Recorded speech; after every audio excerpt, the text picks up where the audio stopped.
Dışişleri Bakanı Ahmet Davutoğlu'nun 6 günlük Çin turu başladı.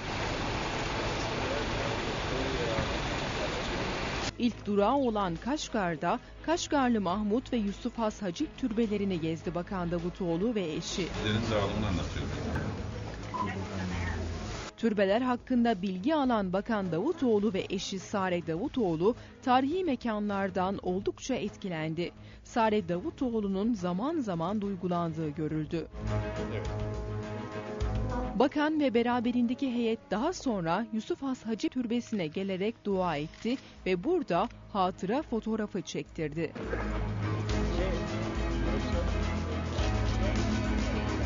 Ziyaretlerine ilişkin kısa bir bilgi vermeyi de ihmal etmedi Davutoğlu. Hem kültürel hem ekonomik hem siyasi bakımdan önemli görüşmeler gerçekleştireceğiz. Bir anlamda kültürel olarak başladık. Bütün bu unsurlarıyla Türk-Çin ilişkilerinin gelişmesi Sincan Uygur Özerk Bölgesi'ndeki kardeşlerimizi de rahatlatacak. Onlara bizim daha rahat ulaşımımızı sağlayacak. Davutoğlu Kaşgar'da Çin'in en büyük camisi olan 500 yıllık İtka Camii'ni ziyaret etti.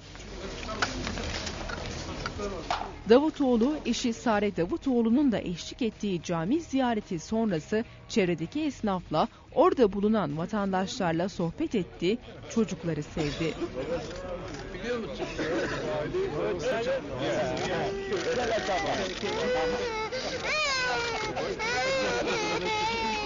Tamam.